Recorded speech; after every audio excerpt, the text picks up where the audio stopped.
ಮೈಸೂರಿನ ಗೌರವಕ್ಕೆ ಮತ್ತೊಂದು ಸಾಧನೆ ಸೇರ್ಪಡೆಯಾಗಿದೆ.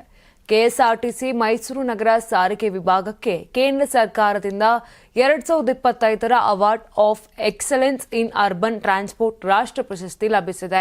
ಈ ಪ್ರಶಸ್ತಿ ನಗರ ಸಾರಿಗೆಯಲ್ಲಿ ಕೈಗೊಂಡ ಅತ್ಯುತ್ತಮ ಯೋಜನೆಗಳ ಮಾರ್ಗದಲ್ಲಿ ದೊರೆತಿದ್ದು, ಮೈಸೂರು ವಿಭಾಗದ ಧ್ವನಿ ಸ್ಪಂದನ ಯೋಜನೆ ಅದಕ್ಕೆ ಕಾರಣವಾಗಿದೆ. ಈ ಯೋಜನೆ ಭಾರತದಲ್ಲಿ ಮೊದಲ ಬಾರಿಗೆ ಜಾರಿಯಾದ ಆನ್ ಬೋರ್ಡ್ ಬಸ್ ಐಡೆಂಟಿಫಿಕೇಷನ್ ಮತ್ತು ನ್ಯಾವಿಗೇಷನ್ ಸಿಸ್ಟಮ್ ಆಗಿದೆ. ಈ ವ್ಯವಸ್ಥೆ ದೃಷ್ಟಿ ವಿಕಲಚೇತನ ಪ್ರಯಾಣಿಕರಿಗೆ ಆಶೀರ್ವಾದವಾಗಿದೆ.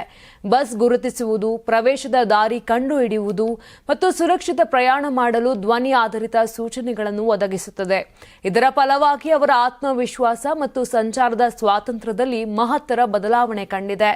ಈ ತಂತ್ರಜ್ಞಾನವನ್ನು ಐಐಟಿ ದೆಹಲಿಯ ರೈಸ್ಡ್ ರೈನ್ಸ್ ಫೌಂಡೇಶನ್ ಜರ್ಮನಿಯ ಸಹಕಾರದೊಂದಿಗೆ ಅಭಿವೃದ್ಧಿಪಡಿಸಿದ್ದು, 400ಕ್ಕೂ ಹೆಚ್ಚು ದೃಷ್ಟಿ ವಿಕಲ ಪ್ರಯಾಣಿಕರಿಗೆ ತರಬೇತಿ ನೀಡಲಾಗಿದೆ. ಪ್ರಶಸ್ತಿಯನ್ನು ಕೇಂದ್ರ ಸಚಿವ ಮನೋಹರ್ ಲಾಲ್ ಹಾಗೂ ರಾಜ್ಯ ಸಚಿವ ತೋಕನ್ ಸಾಹು ಅವರಿಂದ ಕೆಎಸ್ಆರ್ಟಿಸಿ ವ್ಯವಸ್ಥಾಪಕ ನಿರ್ದೇಶಕ ಅಕ್ರಮ್ ಪಾಷಾ ಸ್ವೀಕರಿಸಿದ್ರು. ನೀವು ಸಣ್ಣ ಆಗ್ಬೇಕಲ್ವಾ? ಅದು ಒಂದು ಉತ್ತಮ ಆಹಾರದಿಂದ ಸಣ್ಣ ಆಗ್ಬೇಕಲ್ವಾ? ಪ್ರತಿದಿನ ನಮ್ಮ ಜೀನಿ ಸ್ಲಿಮ್ ನ ಯೂಸ್ ಮಾಡಿ ಯಾವುದೇ ಸೈಡ್ ಎಫೆಕ್ಟ್ ಇಲ್ದಂಗೆ ನೀವು ಸಣ್ಣ ಆಗ್ತೀರಾ. ನಿಮಗೆ ಮಾಧ್ಯಮದಲ್ಲಿ ಕೆಲಸ ಮಾಡುವ ಆಸಕ್ತಿ ಇದೆಯಾ? ಹಾಗಾದ್ರೆ ಕರ್ನಾಟಕ ಟಿವಿ ಡಿಜಿಟಲ್ ಮೀಡಿಯಾದಲ್ಲಿದೆ ನಿಮಗೆ ಒಳ್ಳೆಯ ಅವಕಾಶ. ಆಯ್ಕೆಯಾದವರಿಗೆ ಉಚಿತ ತರಬೇತಿ ಕೊಡ್ತೀವಿ. ತರಬೇತಿ ನಂತರ ಕೆಲಸ ಮಾಡುವ ಅವಕಾಶನೂ ಕೊಡ್ತೀವಿ. ಈ ಕೂಡಲೇ ನಿಮ್ಮ ಮಾಹಿತಿಯನ್ನ ಮೇಲ್ ಮಾಡಿ.